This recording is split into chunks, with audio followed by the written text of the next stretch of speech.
السلام عليكم، يا رب تكونوا بخير. النهاردة بقى ان شاء الله هنعمل مع بعض كوكيز الليمون القمر اللي انتوا شايفينه ده. شايفين الجمال يا ولاد؟ في حلاوة كده بجد، لازم تجربوه علشان هيعجبكم جدا. تعالوا كده على طول نشوف الطريقة. بس لو اول مرة تشوفوني، انا اسماء شاور ودي قناتي. ما تنسوش تشتركوا في القناة ولايك وشير لو عجبكم الفيديو. أول حاجة كده هنقول بسم الله الرحمن الرحيم ونصلي على الرسول. اللهم صلي وسلم وبارك عليك يا حبيبي يا رسول الله. جبت معايا كده طبق حطيت فيه 2 بيضة، وهنزل عليهم بنص كوباية من السكر. هحط كمان عليهم معلقة كبيرة كده من بشر الليمون، وهضربهم بالمضرب كويس جدا لحد اللون بتاعهم ما يفتح بالشكل اللي انتوا هتشوفوه دلوقتي. خلاص كده لونهم افتح زي ما انتوا شايفين كده. هنزل عندي بعد كده ب3 معالق كبار من عصير الليمون، ومعايا كمان نص كوباية من الزيت، ممكن تستبدلوها بالسمنة او الزبدة يعني زي ما تحبوا. هرجع اضرب تاني بالمضرب كده كويس، ضربتين كده مش كتير يعني، علشان كل حاجة بس تختلط مع بعضها. خلاص كده هو جاهز معايا. هشيل المضرب خالص، وهجهز معايا كوبايتين من الدقيق، عليهم نص معلقة من البيكنج باودر. قلبتهم في بعض كده وهنزل بيهم على الخليط اللي عندي بالشكل ده. جبت معلقة كده وهقلبهم في بعض. احنا مش هنعجن خالص، يا دوبك كده هقلبها بالمعلقة، مش هحط ايدي خالص فيها. قلبي كده لحد ما يختفي اي دقيق عندك بالشكل ده كده.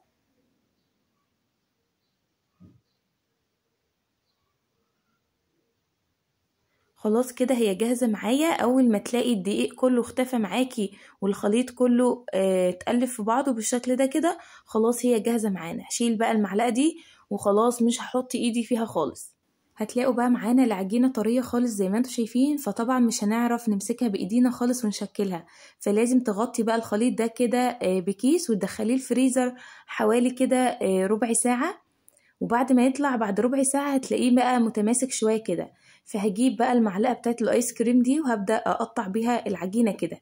هاخد بيها العجينة كده واشكلها كور تكون كده متساوية، او ممكن تاخدي بايدك على طول، هي هتبقى متماسكة شوية مش هتلزق في الايد يعني وكده. هشكل العجينة كلها كده حجم واحد بالشكل اللي انتوا شايفينه ده. بعد كده هجيب معايا طبق فيه سكر بودرة، وهاخد كورة كورة كده بالشكل ده وابدأ انعمها في ايدي لحد ما تبقى ناعمة كده، وهحطها في السكر البودرة واقلبها كده. هكون طبعا مجهزة عندي صينية احط فيها الكوكيز بتاعنا، وطبعا بتسيبي مسافة بين كل واحدة والتانية.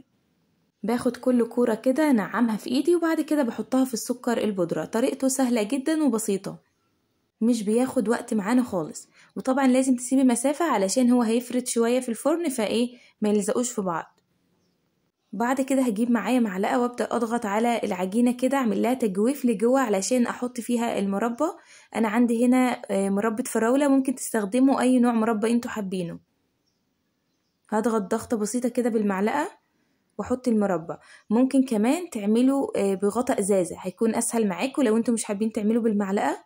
جبت غطا الازازة وبحطها في نص الكوكيز كده، واروح ضغطة بسيطة خالص، هتعمل معاكي التجويف ده. هتحطي بقى المربى بالشكل ده كده. هخلص بقى كل الكمية بالشكل اللي انتوا شايفينه ده. بعد كده هكون مسخنة الفرن عندي قبل ما ادخل الكوكيز ب5 دقايق علشان الفرن يسخن معايا.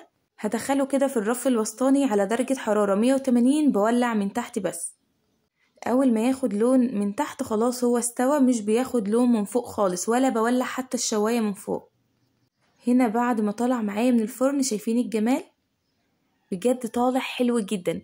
عايزة اقول لكم لو انتوا هتعملوا في الصاج اللي انتوا شايفينه ده بتاع الفرن، فهو مش بيستحمل الحرارة وبيلسع الحاجة بسرعة، فممكن تحطوا صينية تحته، او تحطي طبق او اي حاجة بس ترفع الصينية شوية عن الفرن علشان ما تلسعش معاكي الحاجة او تشيط معاكي بسرعة. جربوها بقى علشان بجد تستاهل التجربة. لحد هنا كده انا خلصت الفيديو، يا رب اكون فدتكم باي حاجة. استنوني الفيديو الجاي، استنوني في فيديوهات كتير حلوة، واسيبكم في رعاية الله، والسلام عليكم ورحمة الله وبركاته.